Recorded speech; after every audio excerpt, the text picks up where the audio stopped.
Hi, I'm Jane. I'm an alcoholic. Hi, Jane. I've been through the process with a Big Book Step Study sponsor. I feel like a loving higher power meetings such as these. I have made my amends, and I am trying to practice all the steps to the best of my willingness each day. Thank you, Kathy, for asking me to speak. I've learned in this program that when asked to do something, even if you don't want to, you say yes. And eventually, the saying yes is not as scary as it used to be. So I'm using that mantra throughout my recovery and trying to say yes to things. And what that does is it tries to make me be open to new ideas and new experiences. So I got here to AA a little more than 5 years ago, and I never would have believed that my life was unmanageable at all. I thought I was doing quite well, working and family, and everything seemed to be going fine. So I like to drink, and the drinking became daily. I don't remember exactly when, but at least the last 10 years. And I didn't really see anything too wrong with it until near the end. But I fit the bill here. When I got to AA, I really identified right away with my first meeting. But looking back over 5 years, if you're new, even if you identify today, it's still going to take a long time to change the way you think. And when we read the spiritual experience, I had written in the margin, the first 3 paragraphs have the word change in there. And I heard you need to change the person that you are that's when you know things are different. But you have to start thinking differently. It says in not just the reading that we read that your old ideas need to be smashed. I mean, not all your ideas. I mean, not everything about you is bad just because you are an alcoholic. But I definitely could not control. I did the control drinking so many times, and it just didn't work out because I wanted to solve this problem by myself. I thought that's what I was supposed to do. And I had religion in my life because I went to church. And I grew up a Catholic, and I liked church. I still like church. I find when I go to church now, I find AA's message every week I go. And so to find a power greater than yourself, or greater than myself, in the beginning I thought I had that already. But it really wasn't until I did the work, as it's laid out in the Big Book, with the Big Book Step Study sponsor, did I really truly understand what that meant. And I also heard, it says we must find a spiritual solution. Oh, okay. So, this to me is a textbook, and there's language in here that's pretty simple and pretty direct, and there's, you kind of you do have to follow it. And so I was a year and a half into AA before I found Big Book. And I didn't really understand what any of those steps meant. I thought, well, you just read the step and that's doing it. I heard, oh, you got to work the steps. Like, oh, well, just read it. I had no idea until I sat down with, and I had a sponsor too. But it wasn't discussed like that. Anyway, so I got a Big Book Step Study sponsor and started reading with her and asking questions and what does that mean, and that's when it starts to make some sense. And I wanted things to be different, and I was willing okay, to entertain the thought that somebody knows better than me how to do this. And isn't that interesting that that is really how we solve any problem we have, if we just ask for help? And I didn't know how to do that because I thought I was the adult, and you're supposed to know how to solve the problems. And I wasn't, I grew up in a really good home with, I have 6 brothers, parents that worked, but, you just, you didn't talk about problems. You just didn't. And so I never really saw problems get solved, other than, do the dishes and go to school and that kind of stuff. But, so,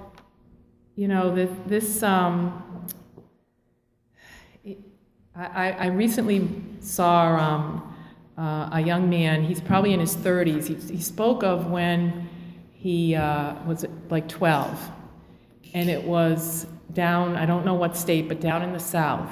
And it was a very religious community, and it was the night before Y2K, so back the year 2000, where it was thought, this particular congregation thought that God is going to come tonight at midnight, and that's it. We could be, the world could end. And he was young and, like 10, and he believed that because that's what he was taught. And so everybody went, filled the church that night, and about 10 minutes before midnight, they're all like holding hands and,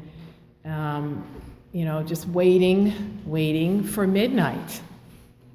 And he followed right along with the adults, and midnight came and nothing happened. And so, the world didn't end, Jesus didn't come, the second coming. And so he remembered that, and he said, we all had such faith. I don't know how many times faith was mentioned in this reading today, but we had faith that night the world was going to end, and if we all stuck together, and I hung on to my mother, who was a very devout religious person, that I would go to heaven along with her. The point I'm telling you that is that he made the point that how many times that we have the wrong information. We're believing something that, isn't true. And so that's something I grew up most of my adult life with information that was, not that it wasn't all true, but I did not believe that, I believed in more of a punishing God, and that, this was the path. I had to follow a certain set of rules, and I didn't question things. And so I think that I guess the point I'm trying to make is that in this book, there's a plan here. And if you're open to seeing that it possibly could work, if your way hasn't worked, and this is something that might work, why not entertain that thought and try it? And so I see that has really opened doors for me. It is, I see that every day that God is working in my life. I don't see things as coincidences. I don't get angry and that when things don't go my way as much. So I've given up that control, the power of. I thought I had power anyway, but I have let God.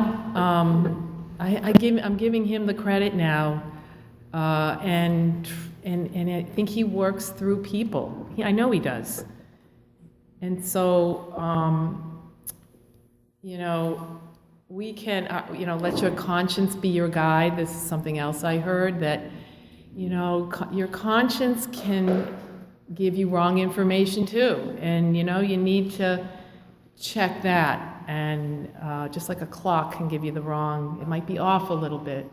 And that's why when you have God in your life, something other than yourself, and almost as importantly as the fellowship, people in this program, feeling connected to people and asking them, running your thinking past people in recovery, helps you check your consciousness. And you have to practice that, because I didn't practice it very well in the beginning, because it was a new skill to me. And so, like anything that's new, you get better at it if you practice it. So now I can be around. I run into people who are not necessarily in AA. They're maybe not alcoholics, but they're seeking the same destination, so to speak, the peace, the serenity. The other interesting thing about the destination being peace and serenity doesn't mean that the journey is going to be peaceful and serene. And I thought, once I came into AA and I put the drink down, and then my life's going to be there'll be no problems in my world. That didn't happen either. And every day we face problems. And it's not like we're going to now be without problems, but now we have skills to deal with them. Asking God for help, praying to God. Sometimes I just pray for quiet, and that's a solution sometimes, just keeping my mouth shut. And I don't know, I find that, people like, I just recently went on a trip, and I was with people that I didn't really know too well, but two of them I knew a little bit. But I knew that they were like-minded people and all seeking the same serenity and having a faith-based, putting their faith that they're not in charge. So I connected with them, and then I feel that connectedness to people now that I never had before. And it's a lonely world if you go around just, living your life and not feeling like connected to other people. I mean, yes, you have family and you have friends, but now that being connected, I see meaning in my life now. That I thought we just, lived and, and then it would be over. But, who's to say? Who's to say it's going to be over when we die? Who knows? And, but having faith, again, they say it so many times in here. The more I put my trust in God and people in AA, the more life makes sense. Even when there's tragedy, even when things go bad. I mean, every day there are tragic events, but that doesn't mean that life is bad and that we shouldn't live it. And it's true, I think how simple it is that it's either God is or He isn't. And one of the things that the people that I was just with in Guatemala was, we talked about having a 4 a.m. friend. And do all of us have a friend, someone we can call at 4 a.m. when something is upsetting to us, And in AA, that's our network of people. That's a sponsor, or, it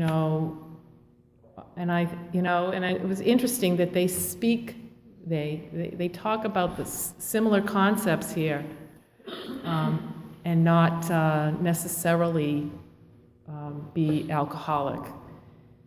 And I don't know. I just think it's taken me a while. I'm definitely the one with the educational variety. I didn't get any white light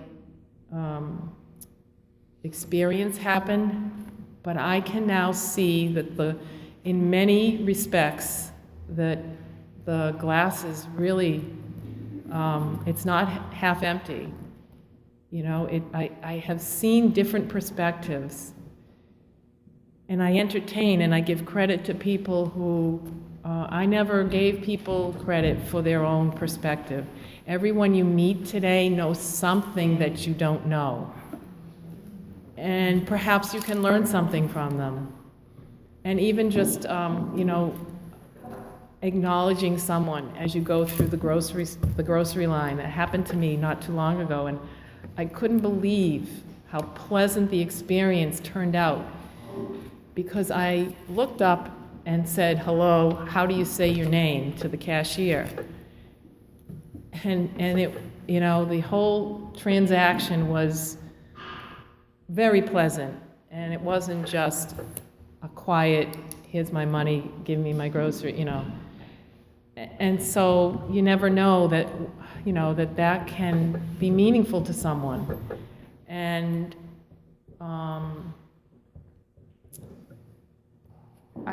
what else did I want to? I just think that, I know from my experience, I know from the little experience I've had, the more AA I have, the more I question, not question, but the more I see how much I don't know. And there's so much I don't know, and I was so blocked. They talk about it in here, the warring fragments, the world in chaos. People are just, they're so self-centered, as am I and can be, because my character defects can come glaring back every day. But I pray, I set aside time every day. Okay, God, what is it that you want me to learn today? And I trust, I do trust and rely that God is going to take care of me and everybody else. And I never had that trust. I was frozen in fear every day, because what if it didn't go my way? Then I was going to have to do this to make that happen. And I was controlling things, and it all fell apart. And once I gave up the control and gave it over to God, things got a lot better. Those promises they talk about, they came true. They're coming true. I see them come true. So if you're new and this all means kind of, it doesn't have a lot of meaning, it does get better, but I can't just go to meetings. I thought when I go to meetings, ask for help, don't drink. That was really helpful in the beginning, but it wasn't enough. And I needed to work on myself. And what does that mean? I needed to take the inventory. What's my part? And even when I get disturbed today, I get upset with my husband. I'm like, okay, what are you afraid of? I'm afraid of, because that's what it comes down to. I'm afraid I'm not going to get what I want. Not going to have it my way. And I can usually stop myself, not always, but I can usually pause and ask God for help, and ask for that fear to be removed. There's a fear prayer in here. There's so much information in here that to help, and just being willing. That's the biggest thing. I was so blocked for 50-something years from entertaining the idea that there's another way to live, because I thought I was an adult, and I think there are all adults in here, but yet how many of us operate with a 5-year-old brain? And we can walk out the door and there's the 5-year-old brain coming back. And I have a little granddaughter, and I watch. I've learned so much from her about living life differently, in that she's four and a half. Of course she's selfish, but yet I see that I've just learned a lot of life lessons from her that, don't take yourself so seriously. What's really important here is, getting to the 1 o'clock. Yesterday, took the train with my husband to Boston. We wanted to see the National Park thing at the Museum of Science. And we were like, we'll go for the 1 o'clock show. Now, you take the train. It was a little late getting to Boston, and it became apparent that we're not going to make the 1 o'clock show as we're walking closer to the museum. And I would have been just so mad and angry that we didn't make that. And you know what? So we said, the next one isn't until 4. Well, what could we do? Well, we took a walk and we came upon some indoor market, Boston Public Market, which is new, and we had lunch there. And and it was like, it wasn't about the destination, it really was the journey. And I have to be reminded of that every day. That, it doesn't go exactly my way or the way you want it to, but it goes the way it's supposed to go. And so, I have faith now, that faith in something greater than myself. And my life is better because I'm not in control. And when I'm not in control, all kinds of good things, opportunities appear. And I can say yes to things now. And it's just, I've learned a lot. I keep this little book now in my pocketbook. My friend Kevin gave me the idea of that, because no matter where I go, I feel like I'm a student now, and that I see things, I hear things, I write them down. You go by West Boylston Street on the pawn shop there's a sign, that every once in a while it'll flash words of wisdom. And I look up and I saw, a wise man once said nothing on the pawn shop. Really? So I look up now and I see things that I never saw before, and I need to write them down and be reminded. So thank you.